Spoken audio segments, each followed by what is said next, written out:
This week's episode of our show has been sponsored by Fables, the new episodic monthly subscription from Ghostfire Gaming. Fables is an episodic monthly release that's an adventure that includes all of the maps, tokens, and everything you need to run it at your table. Each Fable comprises of 6 linked episodes released over 6 months.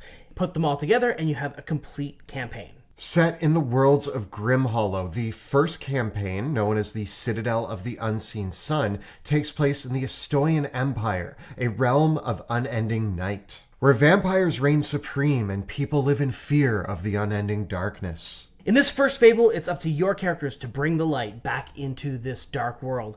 And best of all, the final dungeon of this 6-part series might have been written by a certain pair of dudes who might be experts in dungeons. The first episode is coming in January of 2022, but if you sign up now, you'll get a discounted rate on your subscription. So follow the links below to get in your pre-orders now. And now, on to this week's episode. Greetings, my name is Monty Martin. And I'm Kelly McLaughlin, and we are the Dungeon Dudes. Welcome to our channel where we cover everything D&D, including advice for players and guides for DMs. We upload new videos on Tuesdays and Thursdays, so please subscribe to our channel so that you never miss an episode. So we are now coming to the tail end of our subclass tier rankings in Dungeons & Dragons 5th edition. We were picking up the last few morsels and bits of treasure from Fizban's Treasury of Dragons. This is one of the most recent releases for D&D 5e, so we actually haven't had the chance to play these classes yet. So because we haven't fully had the chance to play these in our games yet, let us know if you disagree. We would love to hear your thoughts. This book introduced the Way of the Ascendant Dragon Monk and the Drakewarden Ranger, both bringing a bit of dragon essence to these two subclasses. If you look on the screen right now, you're going to see the criteria that we use to rank the subclasses. We have pitted the subclasses against each other and not those of other classes. So keep in mind that although role-playing and flavor is something that we might mention and can bring any subclass to life in a meaningful way at your table, they are not core mechanics that we are looking at for ranking the subclasses. When we do look at the subclasses, we consider how well the subclass augments the features of the base class in all pillars of play. This includes combat, but that's not our sole metric. We also look at how the subclass gives you new options for exploration, problem solving, social interaction, and all the various situations that D&D characters find themselves in. So while many of the features of both these subclasses are pretty combat oriented, we are thinking about, okay, how does this make this class more versatile and diverse? Unlike most of our other ranking videos, in this instance we are looking at two subclasses from different classes in this book. So keep in mind that we will be ranking them in comparison with the class that they belong to and not comparing them to each other. With all of that in mind, let's get rolling. So the first subclass that we are looking at in here is the Monk Way of the Ascendant Dragon. Back in 3rd edition D&D, there used to be a prestige class called the Dragon Disciple that kind of really embodied that dragon lore in monastic training and getting that kind of dragon-like abilities added on top of your monk. Form of the dragon, dragon punch, all that good stuff, right? Let's see if it holds up. I think in a nod to the roots of the Dragon Disciple, the first feature is called Draconic Disciple, which you get at 3rd level. It gives you 3 features. Most of these are pretty much ribbons in my books, because you learn to speak Draconic.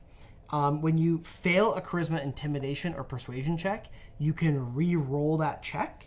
And once you use that to turn a failure into success, though, you can't do it again until you finish your long rest. And the last feature is Dragon Strike, where you can actually make your fists into an elemental damage type. Now, the thing about this is that because monks' unarmed strikes become magical at level 6, there's only a very narrow window from level 3 to level 5 where this feature is going to allow you to bypass damage resistance. Beyond that, the main thing that this is going to let you do is take advantage of a monster's vulnerability.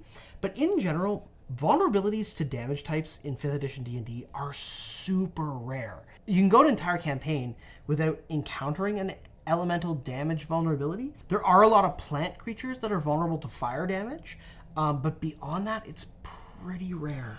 I think if your monk is fighting a bunch of trolls, at least you can keep laying down the right damage. That's very true. So there's some very, very specific applications of this, but by and large, aside from those times when a monster has some kind of vulnerability, it feels like a mostly for funsies feature.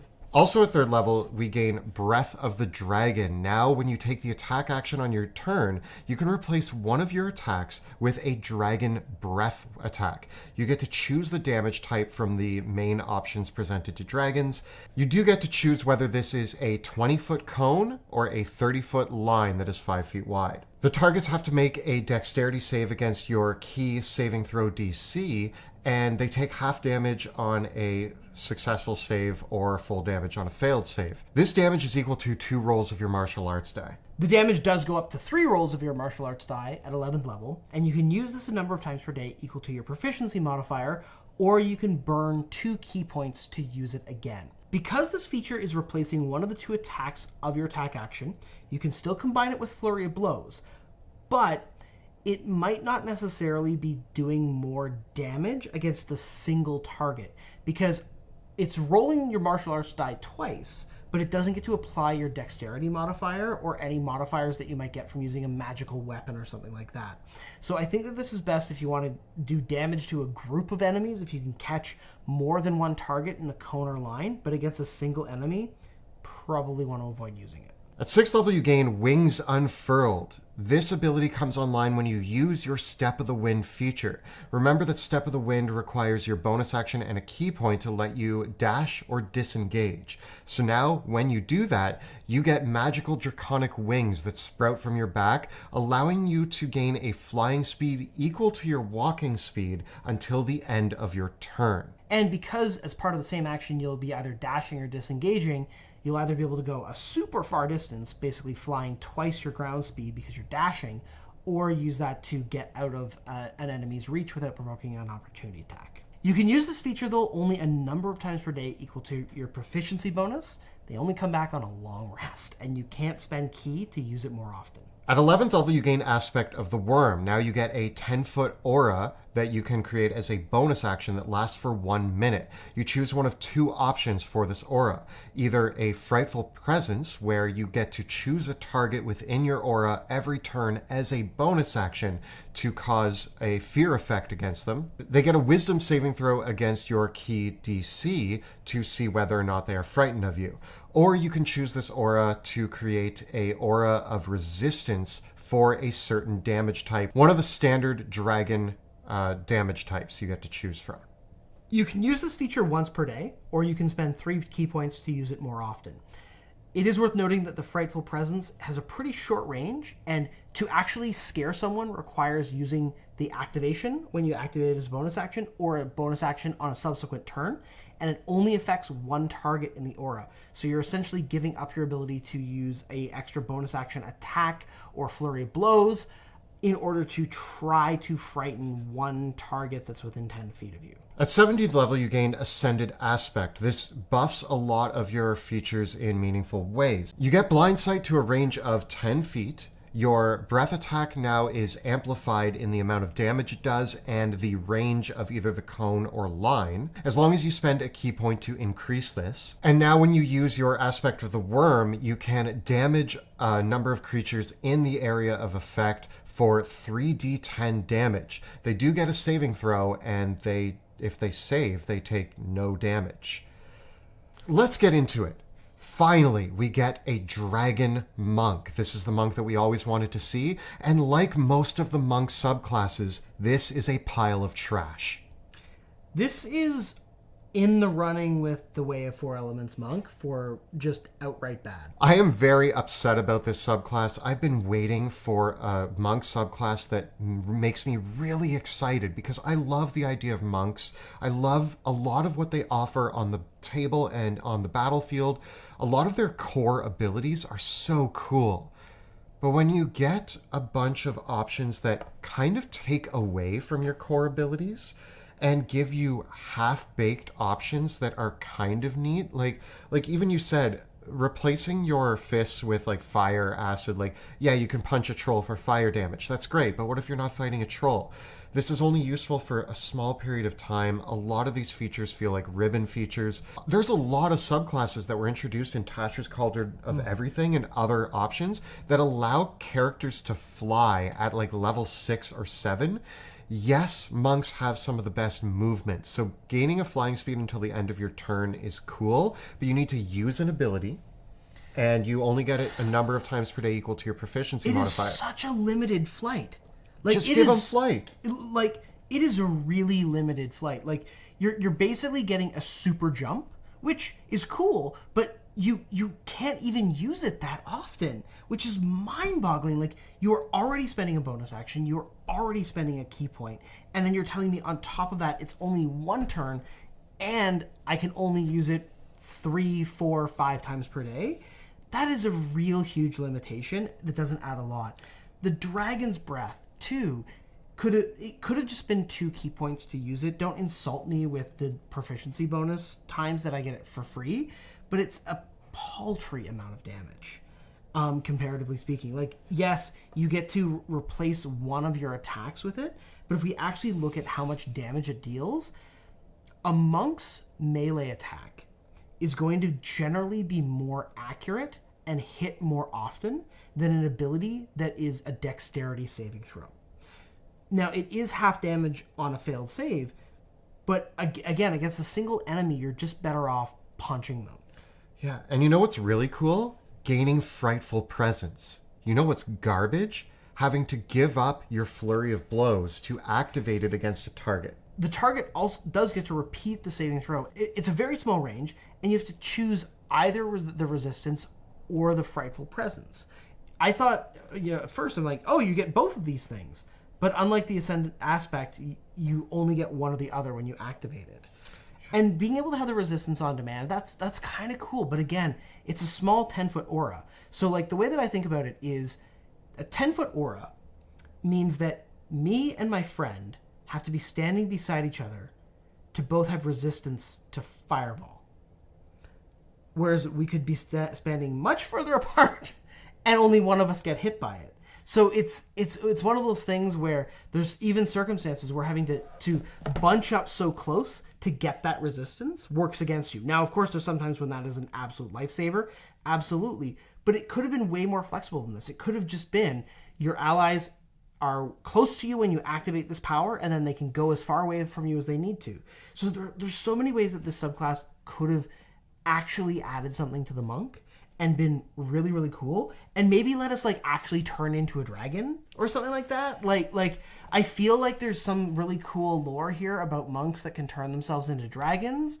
Where is that? We're getting blind sight at level 17 when now fighters can get blind sight at level 1 thanks to a fighting style. Like, oh. I also like if we look at that final ability, their peak ability that they get. It requires a key point in order to bring your breath attack damage to a relevant level for your level of play. Yeah. The blind sight, again, fighters can do this.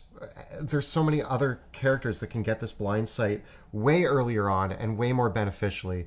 And the explosion that only happens when you activate a certain feature, and if they save, they take no damage. That's garbage. Yeah. Monks deserved better than this, and a dragon monk was exactly what us monk fans out there wanted, and this subclass did not deliver what we had in our minds a dragon monk should be. Like, I'm sure, just like the Way of Four Elements, I'm sure if you play into the flavor and the lore, you can have fun with this character. Absolutely. Right? But it just falls so short of everything here, and all the abilities are so limited in how often and regularly they can be used, and then ask you to spend more key points left, right, and center to use these powers.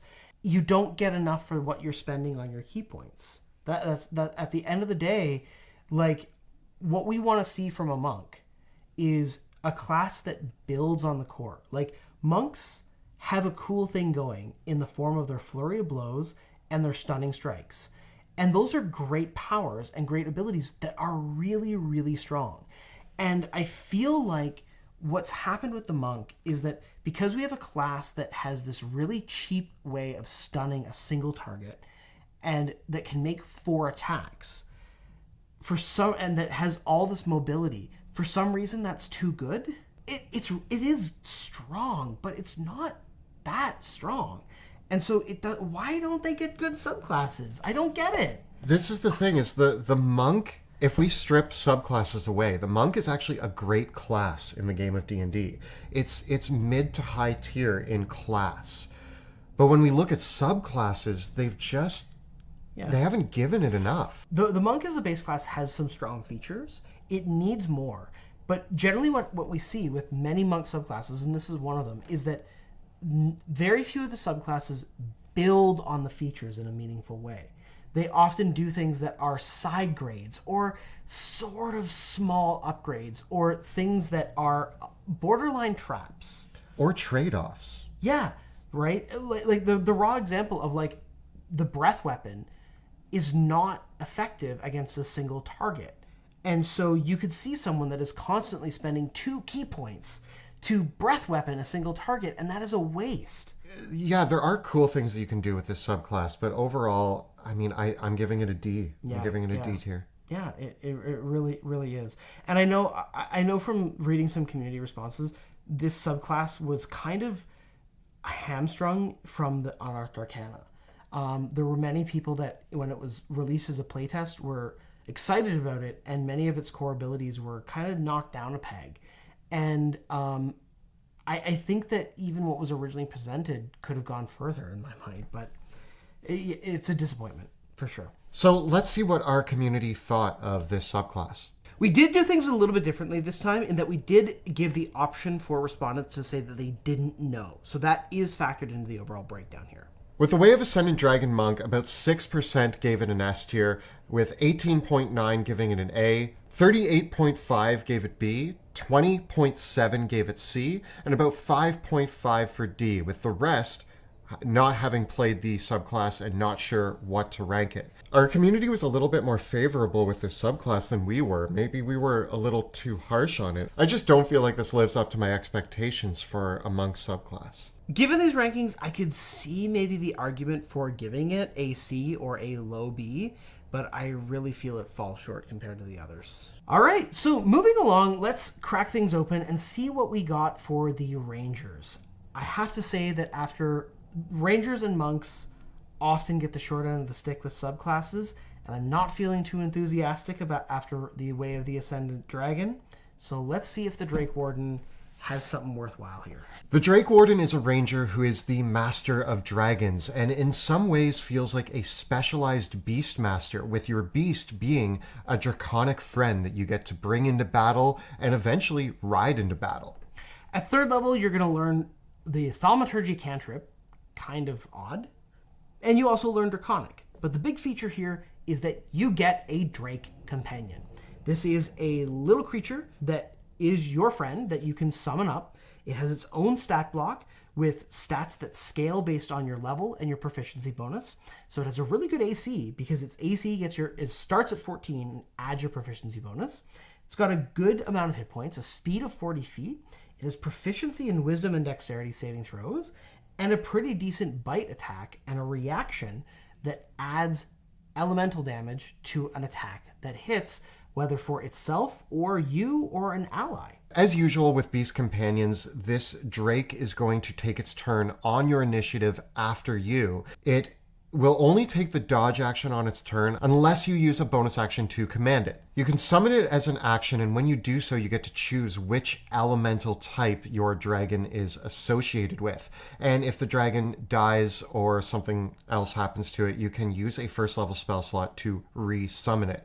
What's great about choosing the color of your dragon is, again, if you are going into a situation where there are resistances or other things in play, you don't need to stick with the same type of dragon. This dragon is multicolored and gets to choose its color when it appears. It's pretty speedy. It's pretty durable. It does a decent amount of damage. And I think when you get this feature at 3rd level, it will be great. Because you're going to be using your bonus action to command it, it does mean you're probably not going to be going down the Polearm Master or Crossbow Expert route, but I think there's a good case to be an archer with this character specifically.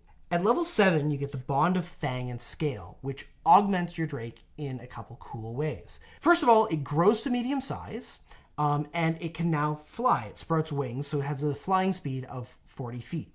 Its bite does an extra 1d6 elemental damage, and you can ride it, but when you ride it, you can't fly.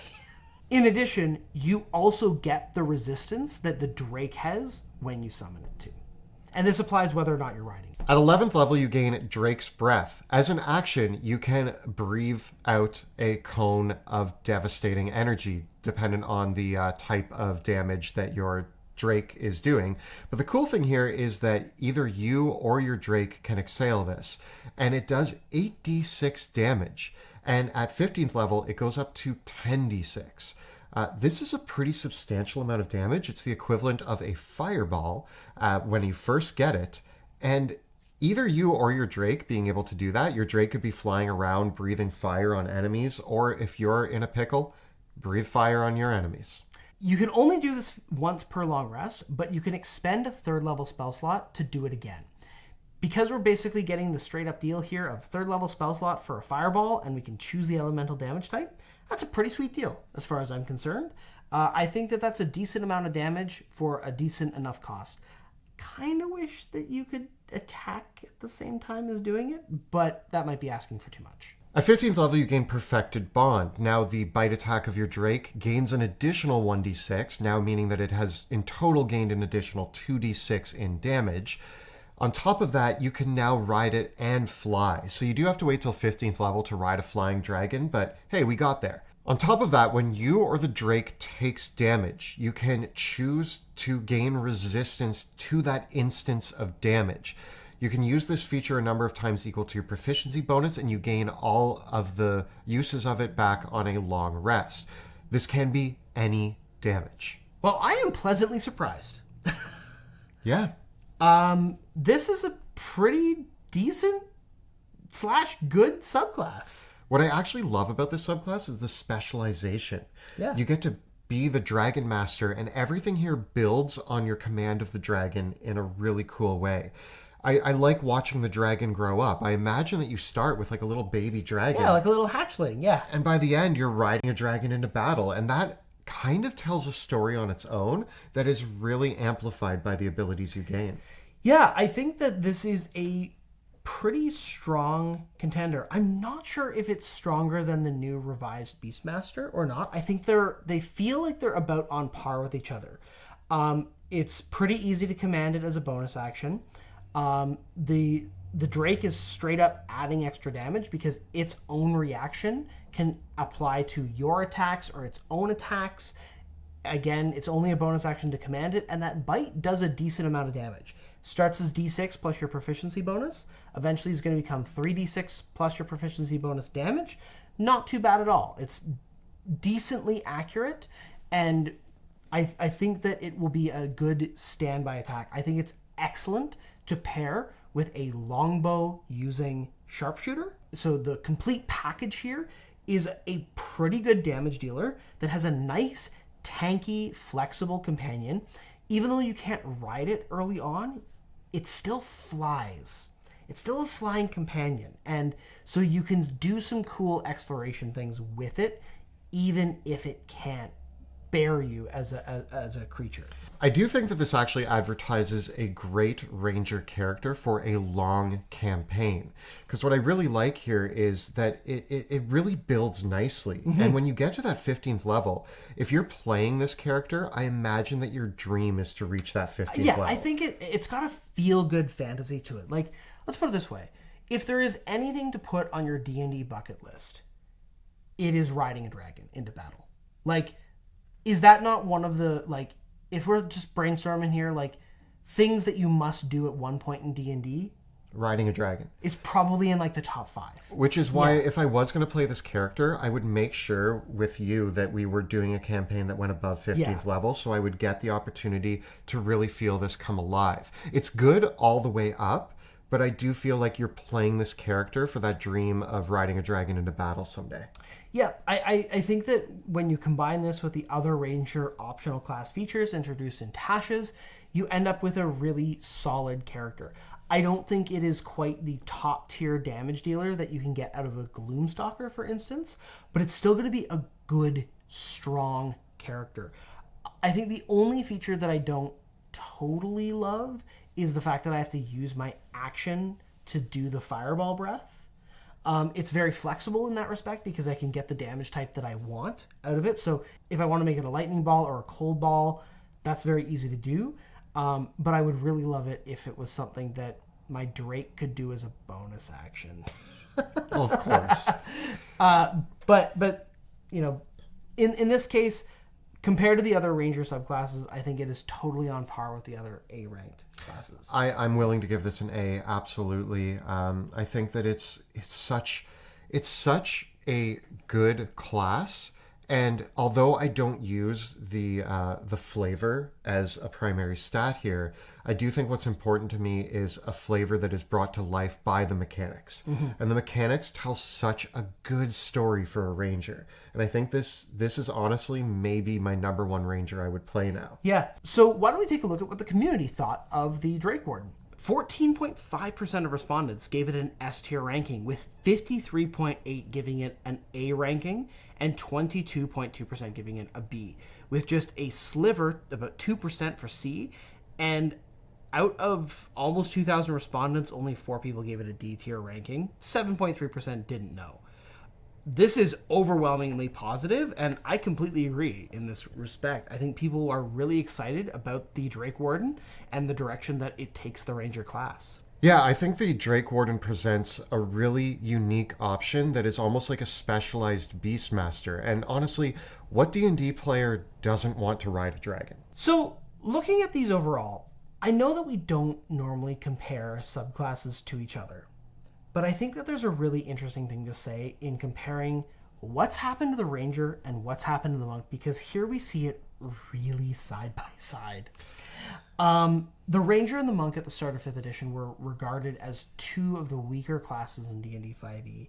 A lot of that was that they didn't have super exciting subclasses. Since then, we've seen the Ranger get a lot of love and really well written and designed subclasses that feed into the fantasies and revisions to the subclasses that weren't exciting. And here we are, several years into the edition, and we're still seeing the monks get the short end of the quarterstaff.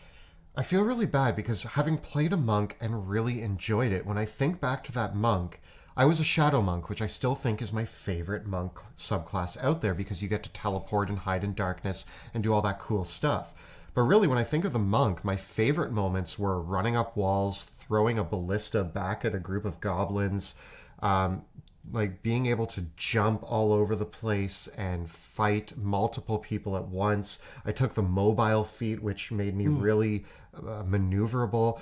It really is all of the, like, I also remember stunning striking a green dragon and knocking it out of the air. These are the moments that brought my monk to life. And only a few of those moments were really brought to life by the subclass, which in my opinion was the best subclass of the monks. And when we look at all the other ones, I'm not really interested. If I were to play a monk today, I would go back to the Shadow Monk and not really worry about any of the other options, except maybe the Way of Mercy. Yeah, I just think, you know, in looking at this general principles underlying the subclasses of 5th edition, with the Drakewarden, we see a subclass that very clearly augments the base features of the class. It gives you an awesome companion that grows and levels up with you, that gets new abilities that build on each other in a logical way, and it says, hey, all this stuff, you get to just do this in addition to all the other cool Ranger stuff that you love doing. You love being a sharpshooter, go ahead, combine that right there. You love casting your Ranger spells, you're going to be able to do all that at the same time. You get to have your cake and eat it too, and that's why it's an A subclass. Whereas with the Monk, it throws all these obstacles in our path. It says, well, I know you really like doing Flurry of Blows and you really like doing Stunning Strike, but here's all this other stuff that you have to use your bonus actions and your key points on. So if you want to do all the fun stuff that you love about the base class of the Monk, you can't really do all these things at the same time in any really effective way. And then on top of that, generally, where other subclasses for other classes get a really good version of a feature, the Monks always seem to get the weakest iteration that you can imagine of it. I really think that we need a book that introduces, honestly, like 3 or 4 more monk subclasses that really pays attention to the power level that we've given to some of the clerics, paladins, bards. These classes, to me, have been always sitting near the top and continue to sit near the top, where monk struggles to meet that gameplay that those can achieve. And I really think that instead of worrying, oh, are we making it too powerful? We don't usually compare across classes. But I mean, if we're introducing something like the Twilight Cleric and the Eloquence Bard, why are we worried about giving the monks something really cool to do? Like, the Twilight Cleric is just ridiculous. And why we shouldn't be so afraid with the monk. Like, let the monk off the chain. Let it do some really epic stuff. Let us live the martial arts fantasy that we want to see at the table in like a Crouching Tiger, Hidden Dragon way that's going to breathe life into this class. I think one of the really difficult things, too, with ultimately the monk subclasses, though, is that the monk still feels a little one note. I think one of the cool things with like the Drakewarden is that you could play it as an archer, and that's probably the most effective way. But if you did want to actually do a strength-based ranger and go in with a greatsword, or if you did want to use a different type of weapon, if you did want to use a crossbow, if you did want to even maybe go really out there and take the druidic warrior fighting style and grab shillelagh and do some really crazy things in the background with this, you could actually do all that with the Drakewarden, and it would be really cool. It lets you still grab your smorgasbord of feats and fighting styles and spells, and you can see how there's still build diversity there within the subclass. Whereas with the monk, you're still just punch. I want to end on this note here that we often don't use the lore and the role play and the fantasy of the character as a mechanic for ranking. But I think what's really important to note is that when you are bringing the character you want to play to life at the table, what's important is to have a base system backing that character up that means that you get to play your fantasy, but still bring a character who's going to play at the same level as everybody else at the table. If you want to play against type and bring that strength-based ranger in, you have a class and a subclass that's backing you up to do whatever weird fantasy you want, and still have the components to make it useful. Whereas if you play an against type dragon monk, you're going to have a problem. I don't know what's going to happen there. And, you know, the dragon monk wants you to feel like you are a dragon, right? You want to feel like you are breathing fire and flying through the air and ripping people apart and terrifying them. But, like, we don't... And it sort of gives you all that, but not really. Like, it's like, yeah, you want to fly, but nah, you really can't. Oh, you want to have a breath weapon? Well, it's not going to do that much damage. Oh, you want to scare people? Well, you're not going to be able to punch them at the same time, right? So it always gives you this weaker version of what the fantasy that you want to see it be, and it could be stronger. It just could be way stronger than it is. So this has been a look at the 2 subclasses introduced to Fizban's Treasury of Dragons, both the Monk and Ranger. Tell us what you thought of these 2 subclasses in the comments below. The videos that we create on our channel are made possible thanks to the incredible generosity of our Patreon supporters. If you enjoy the work that we do here on YouTube, please consider supporting us by following the links in the description below. And don't forget to check out our live play Shadows of Drakkenheim, which airs Tuesday nights at 6 p.m. Eastern on Twitch. You can find all the previous episodes right up over here. And we've ranked all the other subclasses in D&D 5e to this point, so check them out right up over here. Please subscribe to our channel so that you never miss an episode. Thanks so much for watching. We'll see you next time in the dungeon.